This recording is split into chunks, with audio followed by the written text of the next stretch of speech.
Hi friends. आज बात करने वाले हैं एक बहुत बेहतरीन प्रोडक्ट के बारे में जिसका नाम थायरोफ्यूल है। थायरोफ्यूल के बारे में डिस्कस करेंगे, इसके इंग्रेडिएंट के बारे में डिस्कस करेंगे, इंग्रेडिएंट के फंक्शनल प्रॉपर्टी, हेल्थ बेनिफिट और इसका पूरे प्रोडक्ट का रिव्यू करेंगे। ये किस किस काम आता है और कैसे कैसे इसको यूज करना है। देखिए, थायराइड कोई बीमारी नहीं है। थायराइड एक ग्लैंड है, हमारी बॉडी का पार्ट है जो नेक के फ्रंट में मिलती है और इसका जो शेप होता है वो बटरफ्लाई जैसा होता है और इसकी जो फंक्शनिंग है वो कंट्रोल होती है डायरेक्टली पिट्यूटरी ग्लैंड के द्वारा, जो कि ब्रेन में लोकेट होती है, ब्रेन में मिलती है। वो थायराइड स्टिमुलेटिंग हार्मोन रिलीज करती है।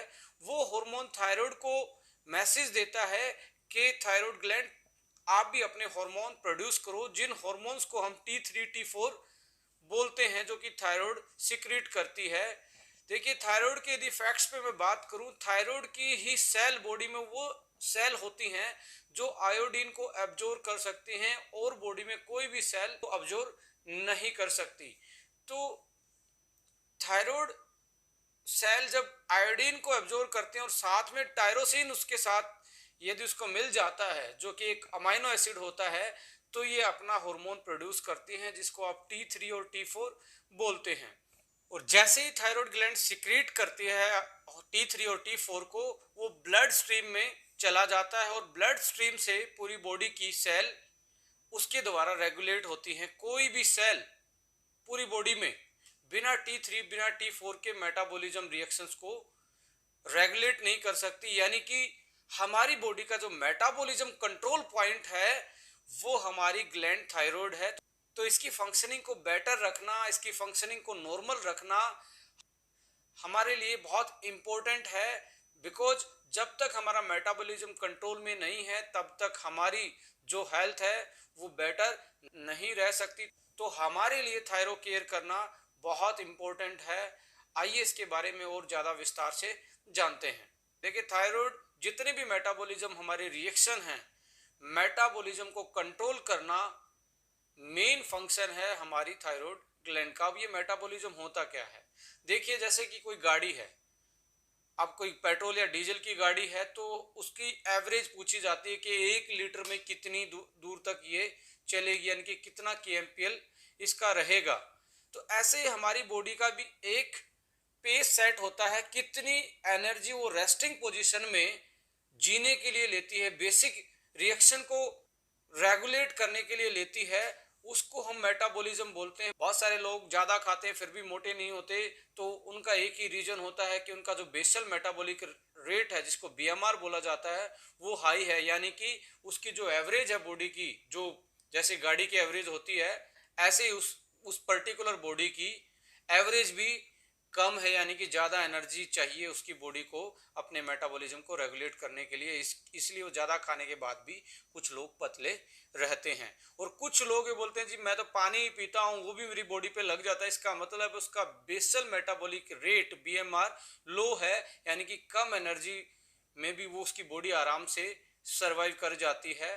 तो ये बेसल मेटाबॉलिज्म पे डिपेंड करती है हमारी बॉडी कि कितनी कैलोरी वो बर्न करती है रेस्टिंग फेज में।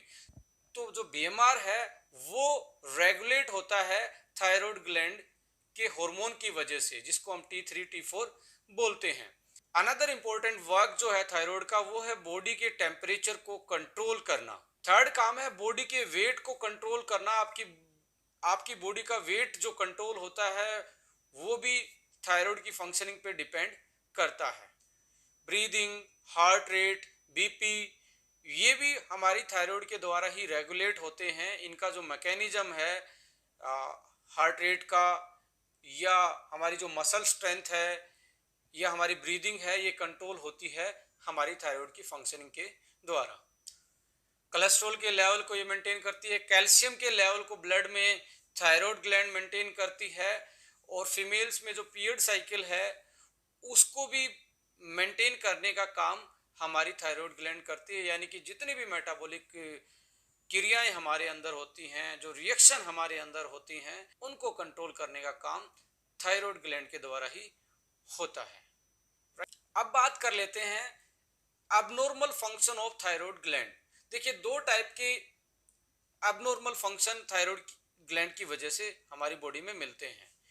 पहली एबनॉर्मलिटी है हाइपोथायरॉयडिज्म, यानी कि हाइपो का मतलब होता है कम। हमारी जब थायराइड ग्लैंड T3 और T4 के सिक्रीशन को, यानी कि उनका जो प्रोडक्शन है, वो यदि एक मिनिमम लेवल से कम बनाना स्टार्ट कर दें तो इस सिचुएशन को हम हाइपोथायरॉयडिज्म बोलते हैं।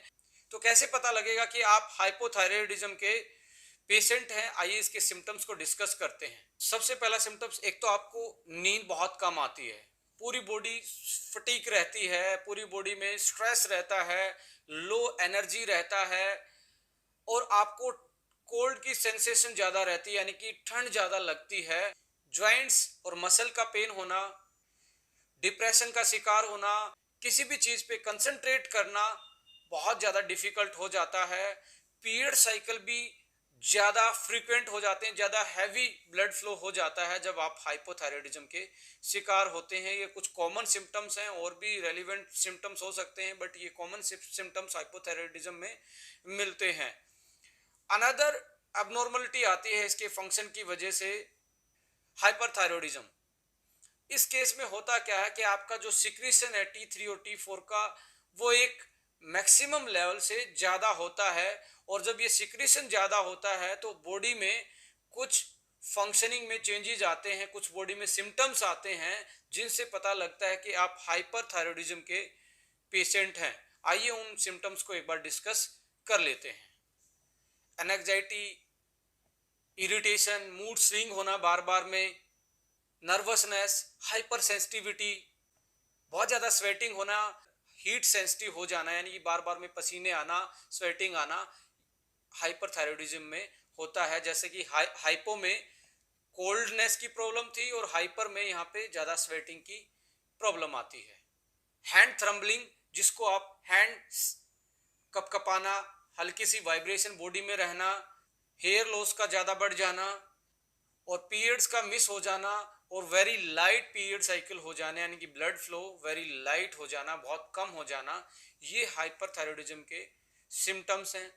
एक होता आयोडीन की डेफिशिएंसी से ग्वाइटर नाम की भी प्रॉब्लम देखी गई है, यानी कि आपकी जो थायराइड ग्लैंड है उसमें स्वेलिंग आ जाती है, मतलब गले में एक स्वेलिंग वाली आपको पार्ट दिखता है, वो बेसिकली आयोडीन की कमी की वजह से ग्वाइटर का होना। ये तीन चीज़ें बेसिकली हाइपोथायरॉयडिज्म, हाइपरथायरॉयडिज्म और ग्वाइटर नाम की चीज़ें, ये डिसऑर्डर देखे गए हैं जो कि थायराइड के साथ एसोसिएटेड पाए गए हैं। Right now let's talk about the hypothyroidism और हाइपरथायरॉयडिज्म को कैसे मैनेज करना है, इसके बारे में थोड़ा सा डिस्कस कर लेते हैं। हमने जो थायरोफिल डिजाइन किया है बेसिकली थायराइड की फंक्शनिंग को नॉर्मल करने के लिए किया है, चाहे वो हाइपो हो या हाइपर हो, दोनों को ये नॉर्मलाइज करता है, एक नॉर्मल लेवल तक आपकी थायराइड की फंक्शनिंग को लेके आता है। अब इसके इंग्रेडिएंट पे हम जाएंगे तो आपको मालूम होगा टेक्निकली ये फॉर्मूला क्यों डिजाइन किया गया है, और ये कैसे कैसे आपकी थायराइड की फंक्शनिंग को बेटर करता है। तो हम फार्मूला पे जाएंगे तो ये भी एक हर्बो फूडस्यूटिकल कैटेगरी का प्रोडक्ट है। इसमें भी हर्ब का अपना रोल है, और फूड सप्लीमेंट और न्यूट्रास्यूटिकल का जो पार्ट हमने ऐड किया उसका अपना रोल है। इस फॉर्मूला को अपन डिस्कस करते हैं। पहले ओवरऑल फॉर्मूला को हम देख लेते हैं, जिसमें हर्बल वाला पार्ट अलग दिखाई दे रहा है और न्यूट्रास्यूटिकल का पार्ट अलग दिखाई दे रहा है। आइए पहले हर्बल वाले पार्ट को एक बार डिस्कस कर लेते हैं, और इसके जो हेल्थ बेनिफिट हैं उसको एक बार डिस्कस कर लेते हैं। यदि हम हर्बल इंग्रेडिएंट की बात करें तो इसमें गुगुल एक्सट्रैक्ट है, इसमें रो कैल्प एक्सट्रैक्ट है, इसमें ल्यूकोराइस एक्सट्रैक्ट है जिसको मुलेठी बोला जाता है, इसी में अश्वगंधा है, इसी में जिंक्शन है, इसी में नोनी है जिसको मोरिंडा सिट्रीफोलिया के नाम से जाना जाता है, इसी में स्टावरी है। तो ये सारी चीजें मिलके एक सिनर्जेटिकली इंपैक्ट डालती हैं जो कि थायराइड फंक्शनिंग को बेटर करने का काम करते हैं। तो थोड़ा थोड़ा ब्रीफ कर लेते हैं थायराइड की फंक्शनिंग में पर्टिकुलर हर्ब्स का अपना अपना क्या रोल है। सबसे पहले हम गूगल के बारे में बात करेंगे। देखिए जो गूगल है वो आयोडीन के अपटेक में हेल्प करता है थायराइड ग्लैंड की, यानी कि जैसे आप गूगल एक्सट्रैक्ट या उसका कोई सप्लीमेंट स्टार्ट कर देते हैं तो आपका जो आयोडीन का अपटेक है थायराइड की सेल्स का वो ज्यादा हो जाता है, जिससे उसकी फंक्शनिंग बेटर हो जाती है। देखिए गूगल की जो अभी तक पब्लिश्ड डाटा है उसको देखने के बाद ये पाया गया है कि ये T4 के सिंथेसिस को बढ़ाता है, उसके प्रोडक्शन को बढ़ाता है और ऐसे एंजाइम को बढ़ाता है जो T4 को T3 में कन्वर्ट करते हैं, यानी कि most bio active form of hormone में ये उसको कन्वर्ट कर देते हैं। मीन्स T3 ज़्यादा बायो एक्टिव हार्मोन है, बायो पोटेंशियल हार्मोन है एज कंपेयर टू T4, यानी कि T4 को कन्वर्ट करवा देता है T3 में। नेक्स्ट आता है रो कैल्प एक्सट्रैक्ट। देखिए इसको सी वीड भी कहा जाता है, जैसे स्पाइरुलिना मिलता है ऐसे ये भी एक सी वीड है। इसमें नेचुरली ये बहुत बेस्ट सोर्स है आयोडीन का, इससे बेटर सोर्स नहीं है नेचर में आयोडीन के लिए। तो ये आयोडीन इसमें बहुत ज़्यादा मात्रा में पाया जाता है और आयोडीन की वजह से ये थायराइड की फंक्शनिंग को बेटर करने का काम करता है। देखिए मुलेटी के बारे में यदि आप आयुर्वेद में पढ़ेंगे तो इसके बहुत ऐसे फंक्शन हैं, जैसे कि आजकल तो एंटीवायरल, एंटी फंगल और एंटी इन्फेक्शन के रूप में यूज किया जाता है, बट ये कहीं ना कहीं ब्रेन को रिलैक्स करने का काम करता है, कोर्टिसोल लेवल को कम करवाता है और जैसे ब्रेन रिलैक्स होगा तो पिट्यूटरी ग्लैंड भी अपने आप में बेटर फंक्शन कर पाएगी, बेटर तरीके से टीएसएच प्रोड्यूस कर पाएगी और टीएसएच बेटर प्रोड्यूस होगा तो थायराइड की फंक्शनिंग भी बेटर हो जाती है। मुलेटी अपने आप में एक बेटर रोल प्ले करता है एंटी स्ट्रेस के रूप में। देखिए नोनी के बारे में भी आपने बहुत सारा डाटा अभी तक देखा होगा, पढ़ा होगा। नोनी में बेसिकली एंटीऑक्सीडेंट, मिनरल्स और साथ में कुछ इसेंशियल अमाइनो एसिड मिलते हैं जिनके सिनर्जेटिकली इंपैक्ट से पूरी बॉडी की सेल एक तरीके से तरोताजा हो जाती है यदि आप नोनी को यूज करते हैं। तो हमने इसमें साथ में नोनी भी यूज किया है और साथ में एक एक्स्ट्रा न्यूट्रिशनल प्रॉपर्टी को ऐड करने के लिए, न्यूट्रिशनल वैल्यू को ऐड करने के लिए स्पाइरुलिना भी इसमें डाला गया है। तो ये इतनी सारी हर्ब साथ में मिलके कोई एंटीऑक्सीडेंट का काम करती है, कोई न्यूट्रिशन प्रोवाइड करती है, कोई एंजाइम को रेगुलेट करने का काम करती है, कोई ब्रेन को रिलैक्स करती है, कोई आयोडीन के अपटेक को बढ़ाती है, कोई आयोडीन का सोर्स है। तो ये सारी चीजें मिलके थायराइड की फंक्शनिंग को बहुत बेटर तरीके से नॉर्मलाइज करने में आपकी हेल्प करती हैं। अब दूसरे पोर्शन पे यदि मैं बात करूं जो कि न्यूट्रास्यूटिकल और फूड सूटिकल वाला पार्ट है, तो उसमें हमने ओमेगा डाला है, विटामिन B12 डाला है, बी कॉम्प्लेक्स उसमें ऐड किया है, कॉपर उसमें ऐड किया है, टायरोसिन उसमें ऐड किया गया है और प्रोबायोटिक्स तो हम बहुत सारी चीज़ों में मैक्सिमम प्रीमियम प्रोडक्ट में हम ऐड करते ही हैं। इसमें से यदि मैं दो चीज़ों को डिस्कस करना चाहूँ जो कि थायराइड की फंक्शनिंग में बेटर रोल प्ले करती हैं, एक आता है कॉपर और दूसरा है टायरोसिन। देखिए जो थायराइड की सेल हैं वो आयोडीन और थायरोक्सिन को अपटेक करके थायरोक्सिन हार्मोन बनाती है, यानी कि T3 और T4 का प्रोडक्शन करती हैं। यानी कि आयोडीन और टायरोसिन बहुत इंपॉर्टेंट हैं थायराइड के हार्मोन की प्रोडक्शन के लिए। ये बेसिक इंग्रेडिएंट हैं, ये नहीं होंगे तो थायराइड के जो हार्मोन हैं उनका प्रोडक्शन बेटर तरीके से नहीं हो पाएगा। इसमें कॉपर भी बहुत इंपॉर्टेंट रोल प्ले करता है। हमारी बॉडी में थर्ड मोस्ट अबंडेंट मिनरल्स पाया जाता है और इसके जो फंक्शनल प्रॉपर्टी हैं वो बेसिकली ये हार्मोन को के प्रोडक्शन में अपना रोल प्ले करते हैं, एक तरीके से कोएंजाइम का भी काम करते हैं। कॉपर T4 के प्रोडक्शन को भी बढ़ाता है और जो ब्लड में T4 जाता है, ब्लड की सेल ही उसको ज्यादा एब्जॉर्ब ना कर लें, इस चीज को भी कंट्रोल करने का काम कॉपर करता है हमारी थायराइड की फंक्शनिंग को बेटर करने के लिए। इसमें मैग्नीज भी हमने ऐड किया है जो कि एंजाइम को रेगुलेट करने का काम करता है, कोफैक्टर का काम करता है। तो ओवरऑल यदि इस प्रोडक्ट को आप देखेंगे तो इसमें बहुत अच्छी तरीके से हर्ब्स को सिलेक्ट किया गया है जो कि डायरेक्टली इनडायरेक्टली हमारी थायराइड की फंक्शनिंग को बेटर करती हैं। और ऐसे फूड सप्लीमेंट और ऐसे बायोएक्टिव इंग्रेडिएंट को साथ में लिया गया है, चाहे वो बी कॉम्प्लेक्स हो, विटामिन B12 हो या इसेंशियल मिनरल्स लाइक मैग्नीज है, कॉपर है, या जो इसेंशियल अमाइनो एसिड है जो थायरो हार्मोन के प्रोडक्शन में अपना मेन रोल प्ले करता है जिसका नाम टायरोसिन है। तो इन सारी चीज़ों को मिला के ये मुझे लगता है अभी तक के जो हमारे एक्सपीरियंस हैं, जो इस प्रोडक्ट के अभी तक के रिजल्ट हमारे सामने आए हैं, जितने डिस्ट्रीब्यूटर ने हमारे को रिव्यू दिया है प्रोडक्ट के बारे में, ये 7 से 15 दिन के आसपास थायराइड की जो फंक्शन है उसको नॉर्मलाइज करना स्टार्ट कर देता है।